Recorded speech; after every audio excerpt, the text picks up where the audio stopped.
Perfecto. ¡Oh, qué bonito ha quedado! Gracias. Gracias. Ha quedado precioso, qué bien has estado, qué maravilla. No, vosotros sí que habéis estado Pues bien. Ha sido precioso, gracias. ¿Sí? Qué maravilla, sí, me ha encantado, me ha llegado al corazón lo que has dicho. Pero os llega al corazón casi todo, lo que sacáis. O sea, somos de bueno, corazón. pero es que, sois muy de corazón. Pero de alguna manera solo vamos a buscar a gente claro, que solo ya vamos sabes, a buscar ya, a gente que ya sabéis que os va a llegar al corazón, ¿no? Sí, sí.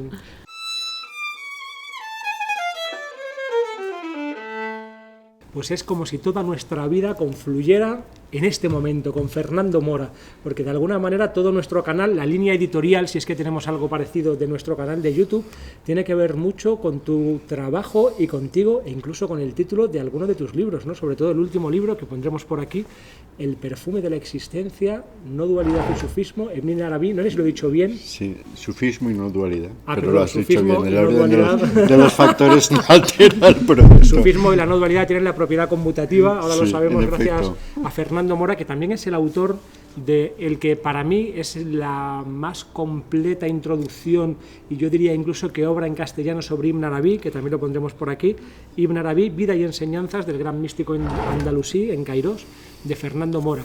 Así que, y no solamente esto, tienes también libros sobre budismo, y tú mismo incluso, también nos interesa no solamente la parte intelectual, sino la parte personal. Has profundizado un poco en diferentes formas de práctica budista.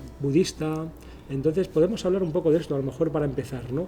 ¿Qué pasa entre el sufismo y el budismo, y las prácticas y las espiritualidades? ¿Todas son verdad o ninguna lo son? ¿O hay una? ¿Cómo enfocas pues este yo tema? creo que todas tienen parte de verdad y todas tienen parte de error, ¿no? Nadie tiene la verdad absoluta, ni nadie puede abarcar la realidad en su plenitud, ¿no? Como dice Ibn Arabi, todas nos conectan con la realidad, con lo más profundo de la realidad, y cada una tiene sus características. En cuanto a los contactos, digamos, históricos entre budismo y sufismo, se han producido a lo largo, sobre todo al principio del Islam, cuando se expandió en India y en Asia Central. De hecho, hay un maestro sufi que fue budista, se sabe, un mahasida, que se llama una persona realizada, un gran realizado, que tuvo un maestro sufi y luego recibió la transmisión de este maestro y se puso a enseñar a sus discípulos, a los discípulos de ese maestro, utilizando el lenguaje sufi o islámico, ¿no? Para mí, de entrada, no hay diferencia entre el sufismo y el islam. O sea, no sé si... No, porque muchas veces se dice, ¿no? Y se dice abiertamente, es que el sufismo no es islam. No, me parece una barbaridad, porque el profeta era un sufí, no puede ser de otra manera. Así es. Y entonces, pues eso, ¿no? No creo que el sufismo sea una transmisión diferente del Islam. Entonces, ¿tú dirías esto que ahora es como trending topic en los ámbitos espirituales, esta palabra que es no dualidad, que el Islam es una tradición no dual? Por supuesto que es no dual, y dentro del Islam Ibn Arabi es un personaje que incide mucho en el tema de la no dualidad, porque se habla mucho en el contexto del sufismo de la unidad de la existencia, ¿no? Y este es un concepto que Ibn Arabi utilizó en su vida, en su obra, y de hecho su discípulo principal, Al-Kunawi, solo lo utilizó 1 o 2 veces. Y ya es un discípulo de tercera generación el que empieza a hablar ampliamente de esto. Bueno, bien. Y por otro lado está el libro tan famoso que tanta gente ha leído, de Ibn Arabi, que no es de Ibn Arabi, el Tratado de la Unidad, ¿no? El Tratado de la Unidad, que te presenta una visión que no es tan no dual, ¿no? Digamos, porque elimina la parte de la multiplicidad, ¿no? Eso es. ¿Sabes? Entonces, Ibn Arabi lo que viene a decir es que el mundo de la multiplicidad es una teofanía.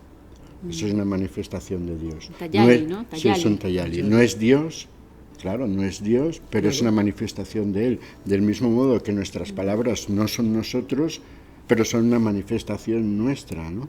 Entonces, Ibn Arabi, en algún momento su pensamiento ha sido conocido, ha recibido el nombre de doctrina de las teofanías, porque se adecua mejor a su visión del mundo. Entonces, el tema de la no dualidad viene en el sentido de que la unidad y la multiplicidad no están reñidas. Es como el espejo y las imágenes que se reflejan en el espejo. O es como la luz y los colores en que se descompone la luz, ¿no? O como las olas del océano y el océano, o sea que no puedes separar unas de otras. Entonces, sí, es cierto, hay un aspecto de Alá, de Dios, que está más allá, es inconmensurable, está más allá de toda concepción, no se puede decir siquiera de ese aspecto, ni que es uno, ni que es muchos, ni que no podemos decir nada de él. Pero hay otro aspecto, el aspecto de los nombres, que se pone en comunicación con nosotros, con el mundo de la contingencia, que de ese sí que podemos decir cosas y que sí que objeto de adoración, objeto de amor, objeto de conocimiento, etcétera, ¿no? Sí, en el Fusus al Hikam, ¿no? en los engastes, como decías tú, mejor que engartes, ¿no? Nos hacías esta corrección de la sabiduría. Creo que en el segundo, que es el Fusus de Noah, sí, me parece que habla de una cosa que sería más o menos lo que tú estás diciendo, ¿no? Que el que solo tiene el Dios trascendente está extraviado y perdido, y el que ve solo un Dios inmanente, digamos una especie de panteísmo chato, también está perdido, ¿no? Hay que estar en las dos cosas a la vez, porque lo divino va más allá, dinamita y rompe toda paradoja o toda aparente contradicción. Nosotros solemos pensar que lo divino está más allá de todas las limitaciones. Ibn Arabi lo que dice es lo contrario, o sea que lo divino es capaz de acoger todas las limitaciones, precisamente por misericordia, para ponerse al alcance de los seres. Y luego tiene un aspecto que no puede ser limitado por nada, por supuesto, ¿no? Pero es capaz de acoger, de ponerse todas las limitaciones encima, sin verse limitado por ellas. Que la limitación de tu creencia la coge y él se manifiesta en ella, ¿no? Sí, también lo dice Ibn Arabi, los dioses creados en las creencias, que no son verdaderos, no son reales, pero son la manera que tiene cada persona de conectar con la divinidad, ¿no? Y que Dios se pone al alcance de cada uno a través de estos dioses creados en las creencias, incluso a través de los ídolos, lo que quieras, ¿no? Claro. Lo que quieras. Algunos no me va a colgar por esto que voy a decir, pero esto que dices me trae resonancias también, incluso de una cierta manera de entender el cristianismo, ¿no? Como de la encarnación de la divinidad, bueno. Por eso que algunos me van a matar, no como hijo, no como Lam Yalit o Lam Yulat, no como un hijo engendrado de manera directa por la divinidad, pero sí como una divinidad que se limita a sí misma. Claro. De hecho, incluso los avatares en el hinduismo y en el tendrían también algo parecido a esto que tú estás diciendo, ¿no? En esta vocación que tenemos siempre Marta y yo, de encontrar lo que hay de común en las diferentes tradiciones. No puedes decir, porque sería ponerle una limitación que no sabemos si tiene, que Dios no se encarne de alguna manera. Claro. Lo que pasa es que no solo se encarna en una persona, esa es la única diferencia, ¿no? Se encarna en todo. Unigénito, sino los muchos están en uno, los muchos. Todos somos hijos de Dios, somos encarnaciones de alguna manera de Dios, ¿no? Un aspecto de la divinidad, como un aspecto del aspecto que se puede encarnar, del aspecto que puede entrar en relación con los seres, con la relatividad, porque hay otro aspecto que esto lo dice al final del Fusus al Hikam, que dice que no puedes saber si está aquí o allí, fuera, dentro, si es trascendente, inmanente, que sobrepasa todas las categorías. Esto en la sabiduría de Muhammad lo dice, ¿no? Al final concluye, creo, con estas palabras, ¿no? Que eso, bueno, parece, va a misa hablando de encarnación. Qué alucinante. Escuchándote me dan muchas ganas de comprar tu libro. No sé si a los que nos están escuchando. Por favor. Como este último libro, El perfume de la existencia, ¿no? Qué nombre tan bonito y tan sufí. El perfume de la existencia también es una expresión de Ibn Arabi. Bueno, la utiliza también luego Mullah Sadra, que es un Akbari, de la escuela Akbari, un persa que vivió varios siglos después, ¿no? Entonces Ibn Arabi la utiliza en el sentido de que dice los posibles, que son los objetos de conocimiento divino antes de que se produzca, si se puede hablar en ese sentido de antes y después, cuando no hay creación, ¿no? Desde toda la eternidad, antes y después de que surja la creación, los objetos del conocimiento divino son los posibles, ¿no? Y estos posibles no huelen el perfume de la existencia. Qué bueno, los potenciales. ¿no? Sí, ni siquiera lo huelen el perfume de la existencia, ¿no? Entonces, de ahí viene el título, ¿no? Que creo que también en el último capítulo del Fusus al Hikam habla de esto, procede de ahí la expresión, ¿no? Una pregunta, más bien autobiográfica, ¿no? Biográfica. ¿Cómo te encuentras con Ibn Arabi? ¿Qué te apasiona de Ibn Arabi? Y si tuvieras que resumir, porque claro, lo que se ve en tu obra es que hay un trabajo de muchas horas, de mucho estudio, es que yo soy muy de cotejar obsesivo. Fuentes. Tengo trastorno obsesivo compulsivo. Yo a mis pacientes que tienen el TOC les digo lo mismo, en vez de obsesionarte en contar las esquinas, pues obsesiónate mejor, en estudiar a Ibn Arabi. Claro, entonces, de todo esto, ¿no? ¿Qué es lo que te ha apasionado de él? ¿Qué te acompaña de él? ¿Y qué es lo que ha hecho florecer en ti el estudio de su obra? Hombre, me da la impresión de que Ibn Arabi, tendría que ser conocido, tendría que ser un personaje en la educación de los españoles, ¿no? Eso, el murciano Ibn Arabi. El murciano Ibn Arabi tendría que ser un personaje central, porque en realidad no solo a nivel nacional, sino que a nivel universal es una persona, no creo que haya escrito nadie tal cantidad de escritos, y muchos de ellos se han perdido. O sea, se han perdido escritos más grandes que las Futuhat, que son 14.000 páginas. Entonces, solo por eso tendría que ser obligado el estudio de Ibn Arabi.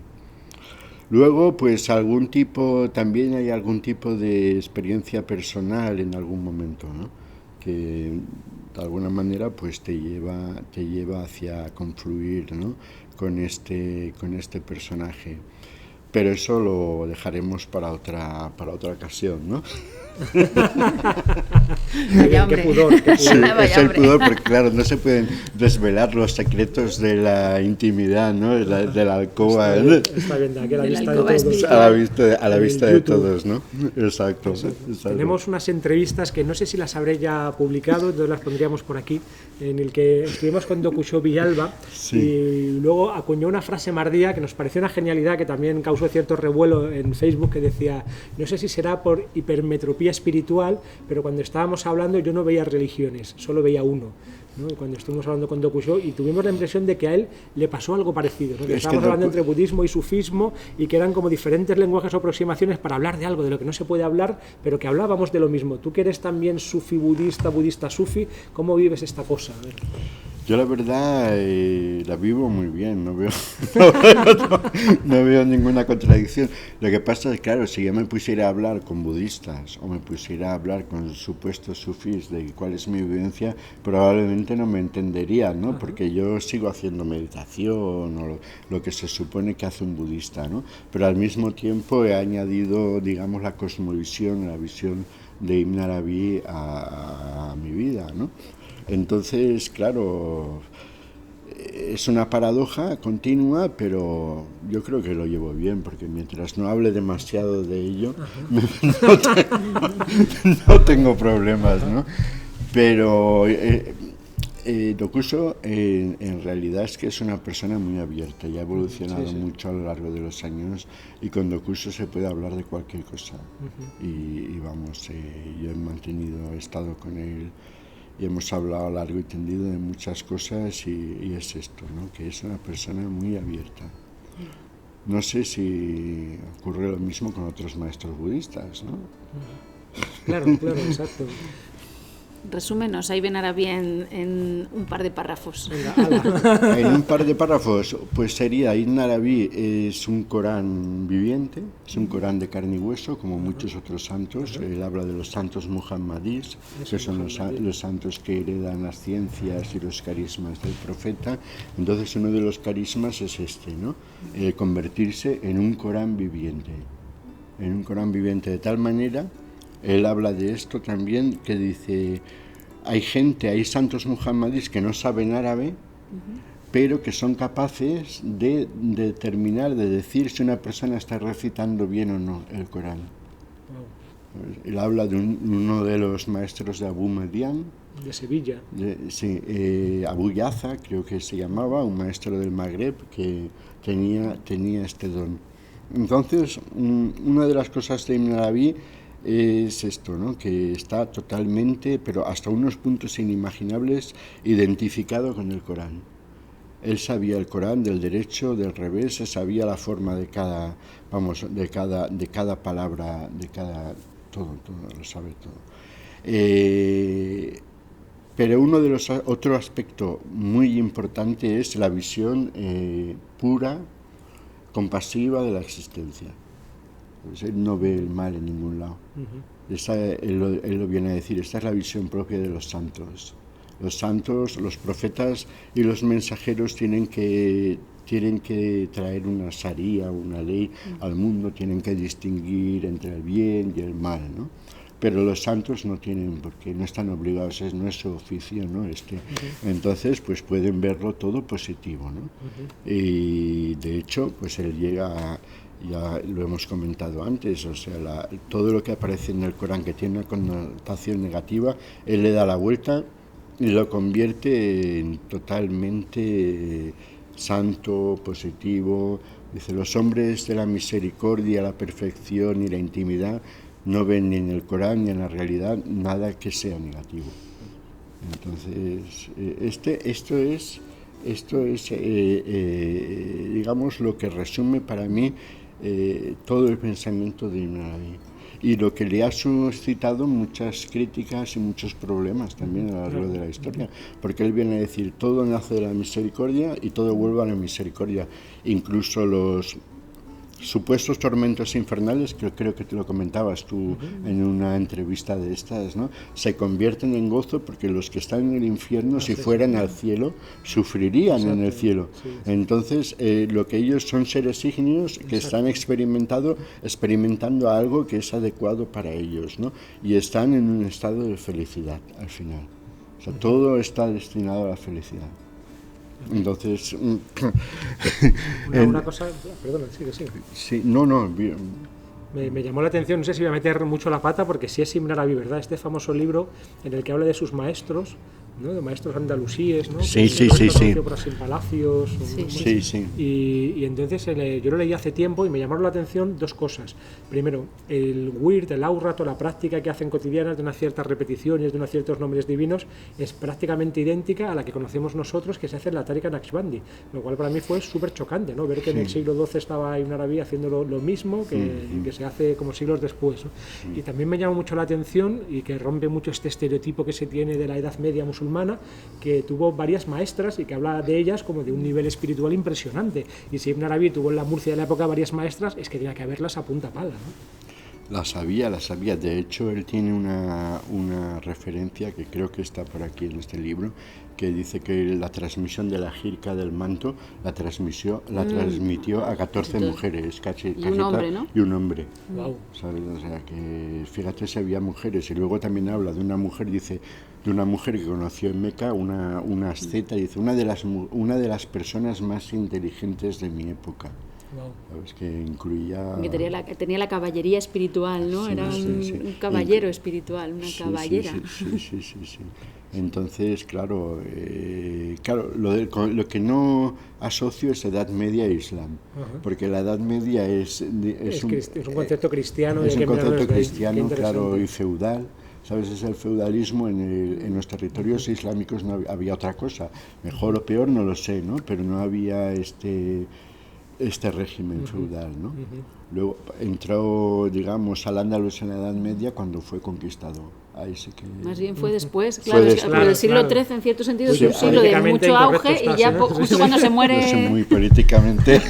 No, y justo cuando se muere Ibn Arabi, y no solo en la zona, digamos, de Al-Ándalus, no solo en España, en lo que es hoy en día España, sino también en Oriente, ¿no? Que vienen los mongoles por allí. Sí, bueno, es un siglo convulso. Es un siglo convulso. Pero bueno, y luego las cruzadas, eso te iba a decir, o sea que Ibn Arabi cuando se estaba moviendo por Oriente Medio, los cruzados estaban por ahí cerca. Entonces, pero bueno, no era impedimento, ¿no? Para sus correrías, que uno se pregunta también de dónde sacaba tiempo, porque con todo lo que escribía, tenía varios hijos, estaba casado, las visiones, discípulos, era un poco como vosotros, ¿no? ¿De dónde sacáis tiempo? Estamos conectados en el Skype, en el no visto con Ibn Arabi, y tenemos el secreto. Otro día, en el próximo vídeo lo contamos. Si os suscribís al canal, contamos el secreto. Y yo creo que hay una pregunta que, claro, que queda siempre en el aire, si no, que es, ¿qué es eso de mi corazón se ha vuelto capaz de todas las formas? Bueno, es buena pregunta, porque este es un poema que es un trozo de un poema del Tarjumán. Entonces, yo creo, en mi modesta opinión, que hace referencia a la sabiduría del profeta Abraham, que es el profeta de la hospitalidad. Entonces está hablando misericordia, dice él, de la hospitalidad, es el arquetipo de la hospitalidad. No sé si recordáis que recibe a unos que eran en realidad eran unos ángeles. Sí, es verdad, sí. Y entonces esa cualidad de acoger todas las formas tiene que ver con la hospitalidad del corazón y la sabiduría de Abraham, ¿no? Que este libro él empieza a escribirlo en Meca, pero lo acaba 10 o 12 años después, ¿no? Entonces cuando empieza a escribir este libro, él dice de Nizam que era hija de un señor que estaba en el Makam de Ibrahim, ¿no? Entonces de alguna manera hay una relación con esto. Entonces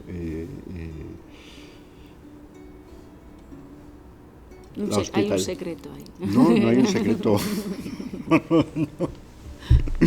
No, es la hospitalidad, de que debes respetar, tener una edad con cada manifestación, con cada forma, ¿no?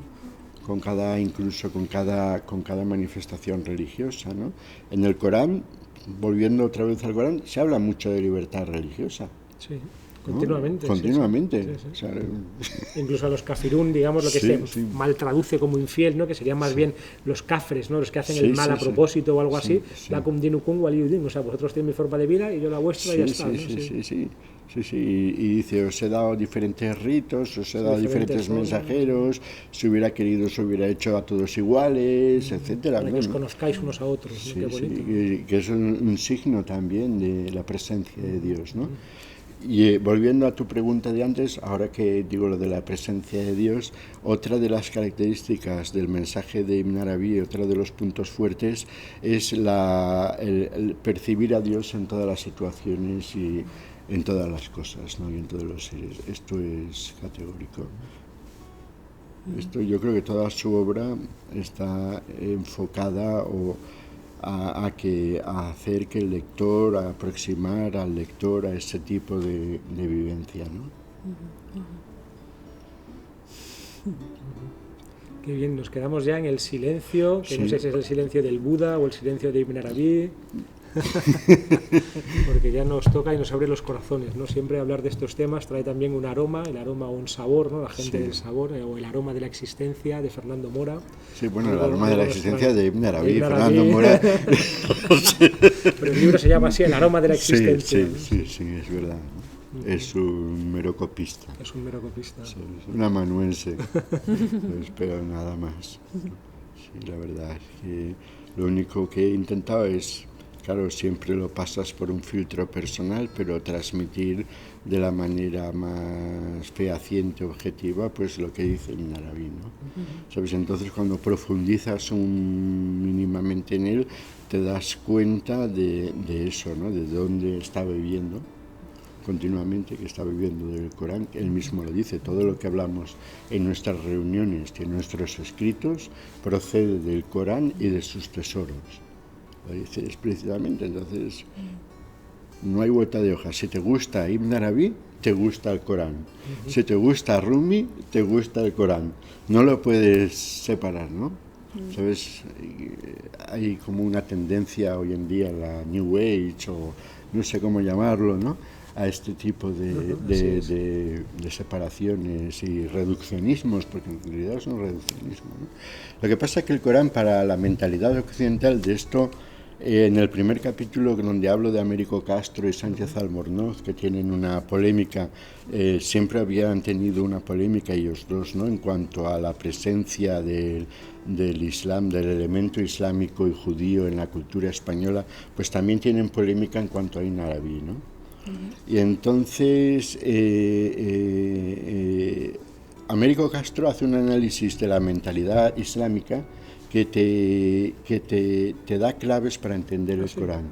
Sí, porque te dice el musulmán o el islam no separa lo ordinario de lo extraordinario, lo divino, todo es milagro y está todo mezclado. Te puede empezar la Zora de la Luz con un pasaje súper místico y luego se te pone a hablar de los fornicadores, ¿no?, que es un poco el tema de Santa Teresa de Jesús, ahora que te tenemos aquí a ti, que habla de Dios está entre los pucheros, ¿no? Entonces, es lo mismo. Entonces, desde nuestra mentalidad dualista, no entendemos que esté todo mezclado, como está mezclado en la vida. La existencia, todo es amor, todo procede del amor, todo procede de la misericordia, pero tiene aspectos muy terribles también, ¿no? Entonces, el Corán es lo mismo. Sí, uno decía el otro día en Facebook, decía como si te enfadas con un padre que está diciéndole al niño, no cruces la carretera que si te pilla un coche te puedes matar, ¿no? Dice, está amenazando al niño, pero está amenazándolo para para protegerlo precisamente, ¿no? Claro. Y luego hay que entender también el contexto en donde se produce el Corán. ¿Sabes? Que son, pues unos pueblos que tenían muy rudos y que trataban muy mal a las mujeres, trataban muy mal a las niñas, etcétera, y en ese sentido el Corán es todo un avance. Así es. Para empezar, trata a la mujer como sujeto jurídico de pleno derecho y le concede derechos como por ejemplo el divorcio o la herencia, que hasta bien entrado el siglo XX no en Occidente no pudieron ganar hemos las conquistado, mujeres, claro, no conquistaron a las mujeres. Entonces, claro, si descontextualizas las cosas, pues claro, y empiezas a juzgar el pasado en términos del presente, pues sí. O sacando un versículo suelto, o sacando un versículo suelto y claro, y no ves que antes te ha dicho exactamente lo contrario y luego te dice también, pero si se arrepienten, pues ya no hay castigo, ¿no? Que es lo que dice en Arabí, o sea, que siempre que leas en el Corán algún castigo, algo que te habla del aspecto iracundo de Dios, va seguido de un aspecto misericordioso, ¿no? De una frase donde Dios expresa su misericordia y su compasión, siempre. Y luego nada que profundizas, nada, mínimamente, ¿no? En superficie sobre el árabe y las lenguas semíticas, te das cuenta de lo que siempre se dice, la imposibilidad de traducirlo. Hay mucha gente que va a la FNAC y se compra, a ver, dame el Corán, ¿no? Entonces le dan un libro en castellano así, a ver, capítulo 1, ¿qué dice aquí? Capítulo 2, no se puede leer así, porque además el Corán hay que leerlo como no solo en su totalidad, sino entendiendo un poco la cultura semítica y el pensamiento semítico y del árabe, que está lleno de alusiones y de ilusiones, y que está, ¿no? Cada palabra es una constelación trilítera, ¿no? Con las raíces trilíteras de conceptos que enganchan lexicalmente unos con otros, y además al hilo de la sira de la vida del profeta y de un contexto determinado, porque muchas veces unas aleyas son respuestas a una pregunta concreta y otras aleyas a otra, y sin ese contexto no te enteras, y entonces claro, así se te cae de las manos. Yo la primera vez que lo leí fue así, fui a FNAC y dije, deme el Corán. Entonces me dieron un libro, no voy a decir cuál es la traducción, porque todas las que he leído hasta ahora me han parecido muy malas, no sé por qué, no conozco ninguna traducción al castellano que me haya gustado de verdad, pero bueno, lo empecé a leer y claro, eso era horroroso, era como una tortura leerme ese libro, ¿no? Luego, sin embargo, visto desde otro punto de vista, como está esto hablándolo ahora, es algo lleno de luz y de tesoros, ¿no? Bueno, a San Agustín, cuando leyó por primera vez los Evangelios, le parecieron un texto burdo, porque él estaba acostumbrado a la retórica, claro. Y entonces de repente se encuentra con eso y dice, ¿qué es esto? Bueno, pues si le pasó a San Agustín, entonces estamos perdonados.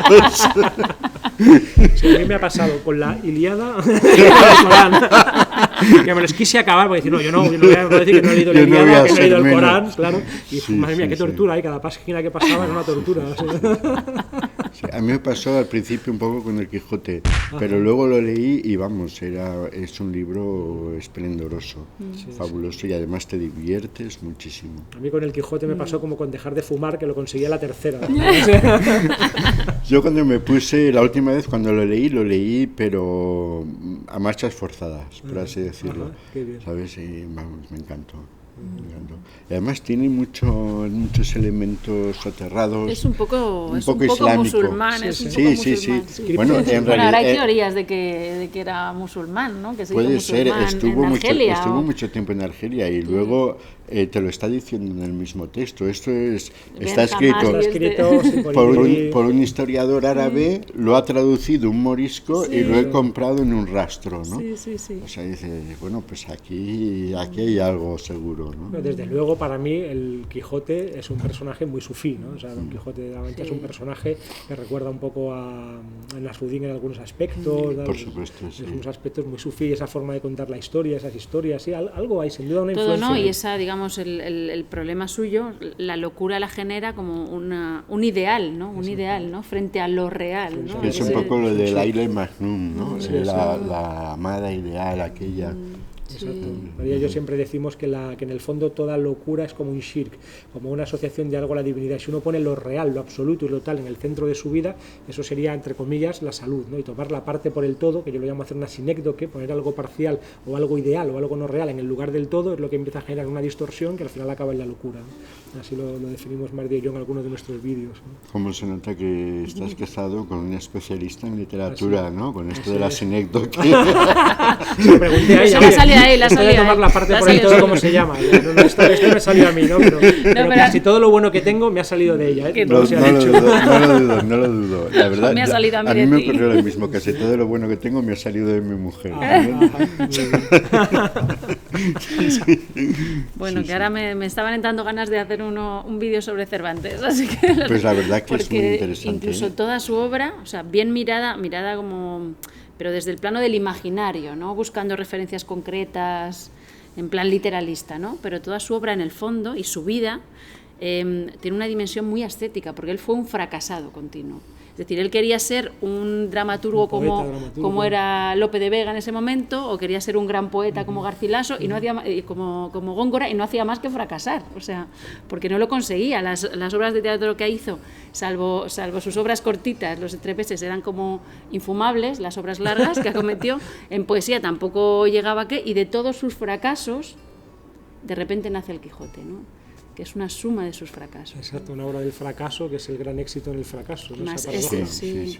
Y le decía que aquellos males que no tienen el don de acabarnos la vida no tienen por qué acabar con nuestra paciencia, ¿no? Entonces, ese trabajo suyo con la paciencia constante en la adversidad, de alguna manera le hace tener esa mirada sobre sus personajes de una humanidad, ¿no? Por un lado, les ve en todos sus defectos, pero no los trata de manera desalmada, no los odia, o sea, es capaz de reconocer que los personajes están llenos de defectos, pero aún así acogerlos como en su seno, ¿no? Es muy interesante Cervantes. Otro día... Sí. Un chico que va a llegar lejos, yo creo, ¿eh? En lo suyo, Cervantes. Perdón. Que eres tan risueño que me lo pegas, me da ganas de hacer chistes.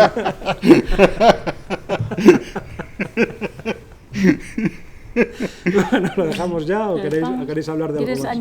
¿Quieres añadir algo? No sé.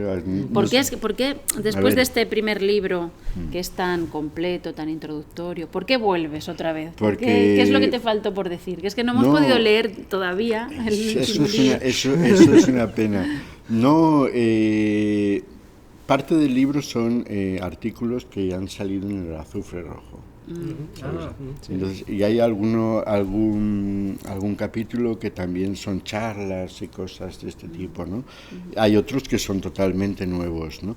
Lo que me interesaba en este segundo libro es darle una cierta intención personal en el sentido de incidir, lo que os he dicho antes, en el aspecto de la no dualidad, en la visión misericordiosa y pura de la existencia, de que todo es bueno, de que estamos destinados a la felicidad, y en el tema de que Dios, de percibir la presencia de Dios en todas las cosas. Luego hay un capítulo central que lleva el mismo título del libro, El perfume de la existencia, donde hablo de las dificultades de traducir el término buyut, que buyut tiene, como todas las palabras árabes, tiene varios significados: encontrar, conciencia y éxtasis.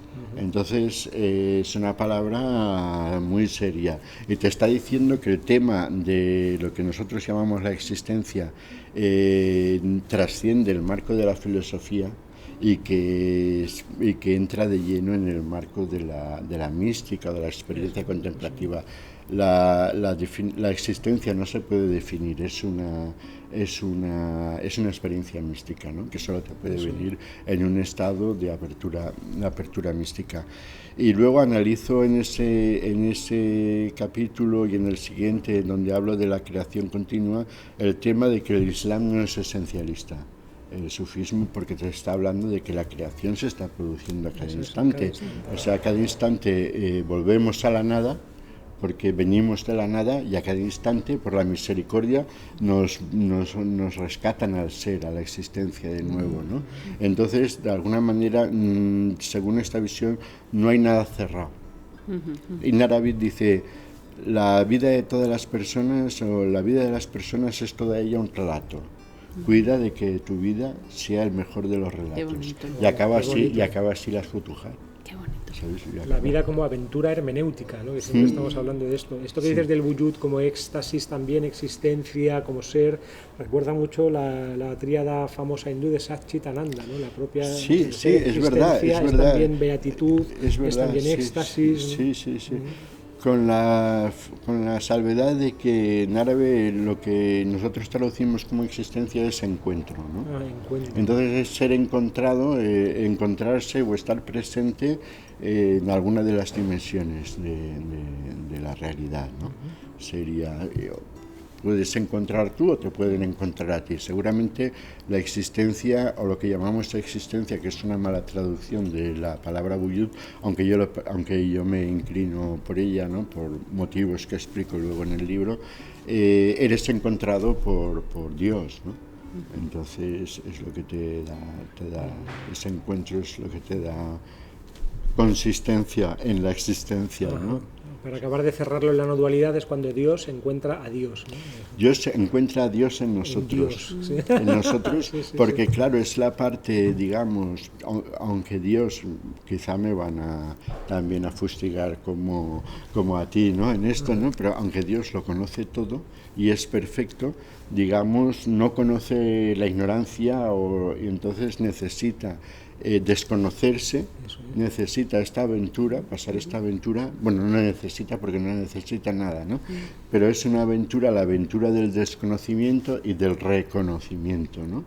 Sabes que eso viene... coincide en todas las tradiciones, ¿no? También yo era un tesoro escondido y quise ser conocido, podríamos parafrasearlo así, y quise ser desconocido, ¿no? Yo era un tesoro para llegarme a conocer de muchas maneras. Para conocerme, primero hay que desconocerme, ¿no? Claro, y también lo dice en árabe, en otros contextos dice la separación, o sea, la separación, lo que te proporciona la reunión después de la separación es mucho mejor que lo que tienes en la unión sin separación. Qué bueno, claro. ¿Sabes? La indiferenciación, ¿no? Hay que diferenciar o algo así para luego encontrarte. También lo del ser humano, que esto no sé si es hadith o Corán, pero es súper potente para reflexionar sobre ello.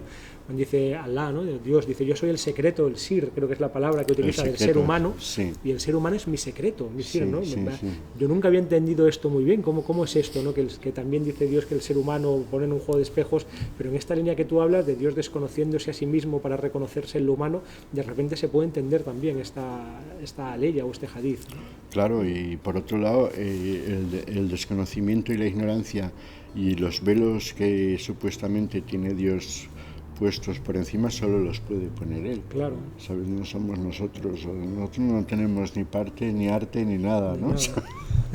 Somos los amanuenses. Somos un escenario para que se produzcan los nombres, se manifiesten los tallalis de los nombres divinos, ¿no? Claro, son un hueco, un espacio. Es alucinante, ¿eh? Sí. Es curioso, si queréis, porque no vamos a acabar nunca. De hecho, una última cosa, en árabe viene a decir, Dios está presente siempre, porque nosotros lo que vemos son la manifestación de sus nombres, ¿no? Lo que está oculto somos nosotros, ¿sabes? Y el cosmos, la verdadera naturaleza, que es la no existencia, eso es lo que está oculto. Entonces, estamos envueltos totalmente por los nombres divinos, ¿no? Entonces es imposible, no hay mayor ignorante que el que busca a Dios, dice Ibn Arabi, porque en el Corán lo pone, dice, allá donde os volváis está la faz de Dios. Exacto. Todo perecerá salvo su faz. Claro, lo tienes que reconocer simplemente, ¿no? Porque quizá lo has olvidado y todo esto, ¿no? Pero bueno. Yo cuando leo Los engarces de las sabidurías me llama mucho la atención, o sea, una de las cosas que más me interesan o me provocan o me mueven, ¿no? Es la sensación de que él coloca, o sea, esa condición de califa del ser humano en relación a lo divino, ¿no? Y cómo insiste en la importancia de la humanidad como contenedor de lo divino, ¿no? Claro, porque todos los seres, que en el segundo capítulo hablo de eso, están iluminados.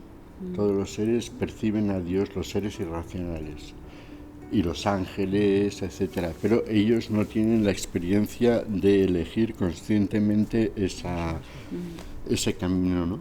Entonces cuando logras conjuntar lo que es natural con lo que es adquirido, digamos, entonces esta es la plenitud, ¿no?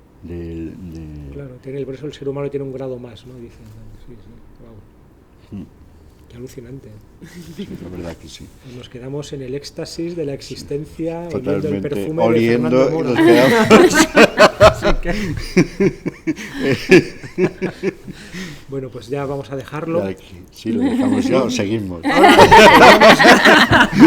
Ahora que hemos pillado, me ha salido muy largo, podríamos ahora hacer un cierre y a lo mejor hablar un poco más de este tema tan bonito del Quijote y el Corán, que hemos hablado antes, para partirlo en 2 vídeos, que en vez de uno muy largo, hacer 2 más breves. Yo luego lo edito para que quede bien. Pero eso ya te corresponde a ti. No, pero ¿no vas a hacer un cierre? ¿O? Sí, venga, sí, vamos a hacer un primer cierre, venga. Un primer cierre. Un primer cierre y tal vez me pienso el segundo, porque vamos a hacer un cierre no dual, que no es ni primero ni segundo. Y hasta aquí hemos llegado en este vídeo, no sé si será el primero, si podremos liarle para grabar en otra ocasión, con Fernando Mora, autor del mejor libro de Ibn Arabi que yo he leído hasta ahora, Vida y enseñanzas del gran místico andalusí, y también del perfume de la existencia, sufismo y no dualidad en Ibn Arabi. Que es el mejor libro de Ibn Arabi que no ha leído todavía, pero sí, estamos es el mejor libro que no he porque leído. lo presenta hoy y venimos a la presentación. Claro, tal vez ese libro sea mejor que este, pero aún no lo he leído, así que no lo puedo decir. No lo sé.